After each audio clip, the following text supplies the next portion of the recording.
আসসালামু আলাইকুম।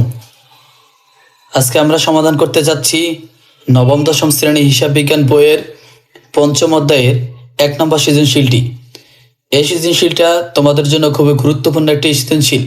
তোমাদের যে কোনো পরীক্ষায় এটা আসতে পারে, এটা প্রতিবার কোনো না কোনো পরীক্ষায় এসে থাকে। তো আমরা আজকে এই 1 নম্বর সৃজনশীলটা খুবই সহজভাবে সমাধান করব। তো আমরা জানি কোনো একটি সৃজনশীল সমাধান করার আগে সর্বপ্রথম আমাদেরকে প্রশ্নটা ভালো করে পড়ে নিতে হয়। তো চলো আমরা উদ্দীপকের আগে প্রশ্নগুলো ভালো করে পড়ি। আমাদের ক প্রশ্ন বলা আছে ক প্রশ্ন বলা আছে উপযুক্ত তথ্য হতে মোট উত্তোলনের পরিমাণ নির্ণয় করো। খ প্রশ্ন হচ্ছে যে শাহিন এন্টারপ্রাইজের সম্পদ হিসাব চিহ্নিত করে মোট পরিমাণ নির্ণয় করো।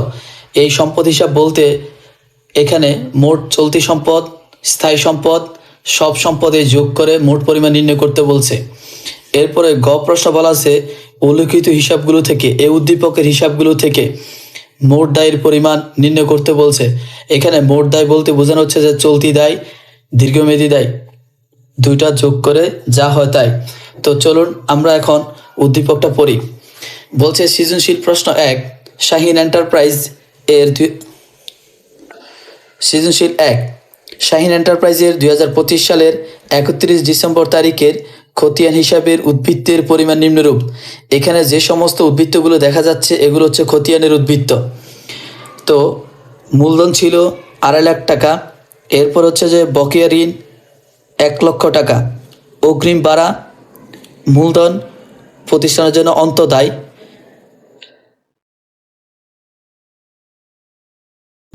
আয়কর 15,000 টাকা। আয়কর হচ্ছে যে যে প্রতিষ্ঠানের মালিকের আয়কর প্রদান করা হয়েছে। তো প্রতিষ্ঠান থেকে মালিকের যা কিছু প্রদান করা হবে তাই হচ্ছে উত্তোলন।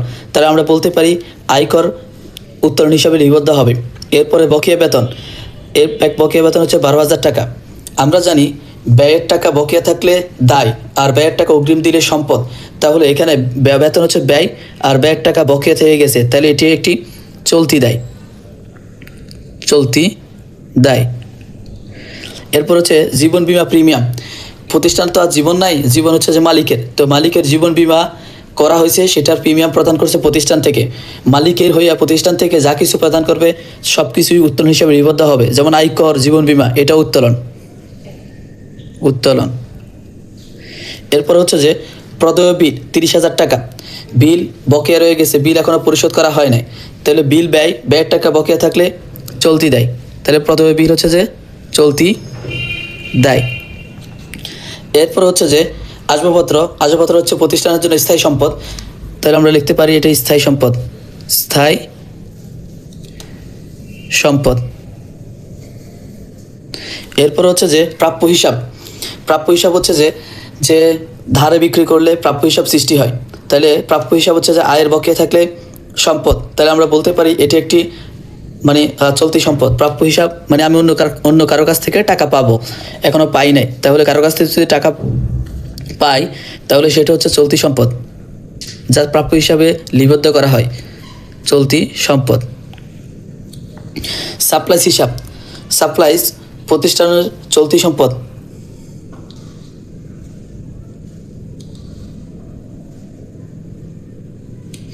এরপর হচ্ছে যে অনাদায়ী সুদ, মানে আমি হচ্ছে যে কোথাও বিনিয়োগ করছি অথবা কারো থেকে সুদ পাবো, কিন্তু সে টাকা এখনও পাই নাই, অনাদায়ী, এখনও আদায় করা হয় না, তাহলে এটাও একটা প্রাপ্য সুদ, তাহলে লিখতে পারি এটাও চলতি সম্পদ।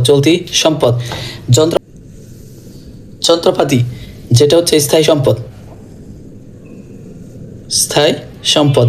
এরপর হচ্ছে ব্যাংক জমা, আমার ব্যাংকে টাকা জমা আছে বা ব্যাংক হিসাব, সেটাও আমার জন্য চলতি সম্পদ। এরপর হচ্ছে নগদান হিসাব, মানে নগদ তহবিল, সেটাও প্রতিষ্ঠানের জন্য চলতি হিসাব। এরপর অতিরিক্ত তথ্য দেওয়া আছে যে অগ্রিম প্রাপ্য কমিশন, তার মানে হচ্ছে যে আমি প্রাপ্ত কমিশন, আমি যা কমিশন পাইতাম তা অগ্রিম নিয়ে নিছি। তো আমরা বলছি আয়ের টাকা অগ্রিম নিলে দায়, আয়ের টাকা বকেয়া থাকলে সম্পদ, তাহলে এটি একটি দায়। কোন দায়? চলতি দায়। এরপর হচ্ছে সুনাম প্রতিষ্ঠানের জন্য সম্পদ। কোন সম্পদ? অস্পর্শনীয় সম্পদ। এরপর অনুপার্জিত উপভাড়া, মানে উপভাড়া হচ্ছে যে আমি কারো কাছ থেকে কারো কাছে ফ্ল্যাট ভাড়া দিছি বা দোকান ভাড়া দিছি, ভাড়া দেওয়ার কারণে আমার যে ভাড়াটা আসবে সেটা হচ্ছে যে আমার জন্য আয়, সেটাকে উপভাড়া বলা হয়। আর উপভাড়া আয় যদি আমরা আগে নিয়ে ফেলি বা অগ্রিম নিয়ে ফেলি, তাহলে আমাদের যা সৃষ্টি হবে সেটা হচ্ছে আমাদের চলতি দেয়। যেমন এখানে লেখা আছে অনুপার্জিত উপভাড়া, মানে আয়ের টাকা অগ্রিম নেওয়া হয়েছে, উপার্জন না হওয়ার আগেই টাকা নিয়ে নেওয়া হয়েছে, তাহলে এটাও চলতি দেয়।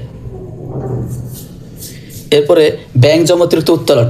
ব্যাংক জমাতিরিক্ত উত্তোলন হচ্ছে যে আমার ব্যাংকে যা টাকা ছিল তার থেকেও বেশি টাকা উত্তোলন করা হয়েছে, তার মানে হচ্ছে যে কি এটা ব্যাংকের কাছে আমি দায়বদ্ধ, তাহলে এটাও চলতি দেয়, চলতি দেয়। এরপর হচ্ছে বকেয়া মনিহারি। মনিহারি ব্যয়, ব্যয়ের টাকা বকেয়া থাকলে দায়, এটাও চলতি দেয়। তো আমাদের ক প্রশ্ন বলছে যে উপযুক্ত তথ্য হতে মোট উত্তোলনের পরিমাণ নির্ণয় করো। তাহলে আমরা উত্তোলন পেয়েছি কয়টা? উত্তোলন পেয়েছি আমরা দুইটা, একটা হচ্ছে যে আয়কর আর একটা হচ্ছে জীবন বীমা প্রিমিয়াম। উত্তোলন নগদ উত্তোলন হতে পারে, ফন্ড উত্তোলন হতে পারে। তো এগুলোকে কি বলা হয়? এগুলোকে বলা হয় উত্তোলন। আয়কর ও জীবন বীমা। চলুন আমরা এই দুইটা যোগ করি, মোট উত্তোলনের পরিমাণ নির্ণয় করি। তো মোট উত্তোলনের পরিমাণ নির্ণয় করার জন্য আমরা চকে গেছি, তাহলে আমরা এখানে লিখব যে বিবরণ, এরপর হচ্ছে যে টাকা। তো আমরা এখানে পেয়েছি হচ্ছে যে আয়কর, তাহলে আমরা লিখব 1 আয়কর, এটা একটা উত্তোলন। তারপর হচ্ছে যে জীবন বীমা প্রিমিয়াম, জীবন বীমা প্রিমিয়াম।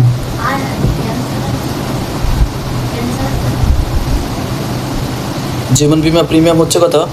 জীবন বীমা প্রিমিয়াম হচ্ছে আয়কর হচ্ছে 15,000 টাকা,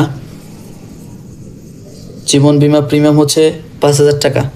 তাহলে আমাদের টোটাল মোট উত্তোলন হচ্ছে যে 20,000 টাকা। এ ছিল আমাদের মোট উত্তোলনের পরিমাণ। এখন আমরা খ প্রশ্ন সমাধান করব। তো খ প্রশ্নের জন্য আমরা একটা চক এঁকেছি, চলুন আমরা এখন দেখে দেখে মোট সম্পদগুলো বসাবো। তাহলে আমাদের মোট সম্পদগুলো লিখে ফেলেছি। মোট সম্পদ কি কি আমাদের প্রশ্নে, আমরা প্রশ্নে আগেই লিখে ফেলেছিলাম। তো আমরা এখন চকাকে মোট সম্পদগুলো লিখলাম। সম্পদগুলো হচ্ছে যে অগ্রিম ভাড়া, এটাকে বলা হয় চলতি সম্পদ। আসবাবপত্র স্থায়ী সম্পদ 90,000 টাকা, প্রাপ্য হিসাব 65,000 টাকা। এরপর এটাও সম্পদ। সাপ্লাইস 40,000 টাকা, এটিও আমাদের সম্পদ। অনাদায়ী সুদ হচ্ছে চলতি সম্পদ 5,000 টাকা। যন্ত্রপাতি স্থায়ী সম্পদ 1,20,000 টাকা। ব্যাংক হিসাব 50,000 টাকা, এটাও চলতি সম্পদ। নগদ 25,000 টাকা, এটাও চলতি সম্পদ। সুনাম ও স্পেশাল সম্পদ 25,000 টাকা। এখন এই টোটাল সম্পদগুলো যোগ করলে যাবে হবে সেটা হচ্ছে যে মোট সম্পদের পরিমাণ নির্ণয় হয়ে যাবে। চলুন আমরা যোগ করি। টোটাল সম্পদ যোগ করলে 4,25,000 টাকা। তো মোট সম্পদগুলো, টোটাল সম্পদগুলো যোগ করলে 4,35,000 টাকা। এই 4,35,000 টাকা ছিল আমাদের মোট সম্পদের পরিমাণ।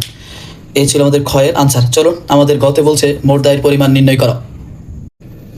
তো আমাদের গ প্রশ্ন বলছে মোট দায়ের পরিমাণ নির্ণয়।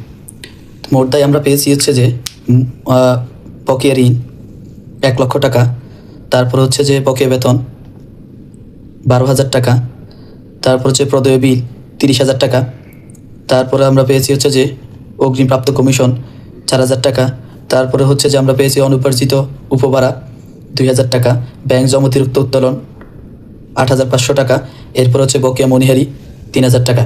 এগুলো ছিল আমাদের দায়। তো চলুন আমরা এখন লিখে ফেলি। প্রথম হচ্ছে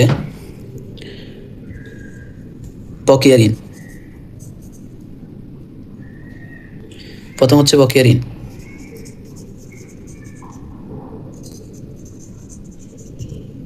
বকেয়া ঋণ কত? বকেয়া ঋণ হচ্ছে 1,00,000 টাকা। তো আমাদের প্রথম দায় হচ্ছে যে বকেয়া ঋণ কত? 1,00,000 টাকা।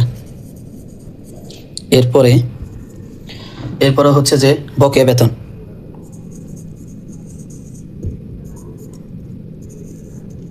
বকেয়া বেতন 12,000 টাকা। এরপর আমাদের হচ্ছে যে প্রদেয় বিল। প্রদেয় বিল হচ্ছে 30,000 টাকা। এরপর হচ্ছে আমাদের অতিরিক্ত তথ্যের মধ্যে আছে আমাদের অগ্রিম প্রাপ্ত কমিশন। অগ্রিম প্রাপ্ত কমিশন কমিশন 4,000 টাকা। এরপর হচ্ছে যে আমাদের অনুপার্জিত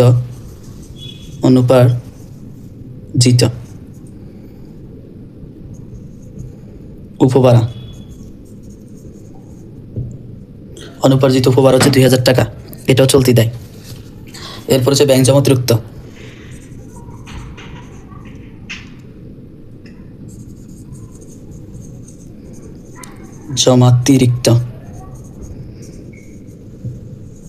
ব্যাংক জমাতিরিক্ত 8,500, এটা চলতি দেয়। এরপর হচ্ছে বকেয়া মনিহারি,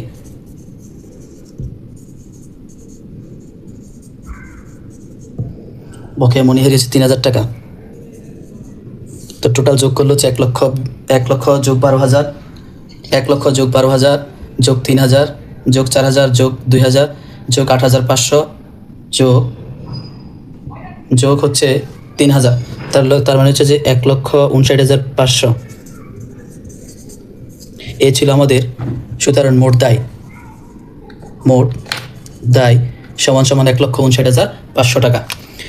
তো এ ছিল আমাদের 1 নম্বর সৃজনশীলের আনসার, গয়ের আনসার। তো আমাদের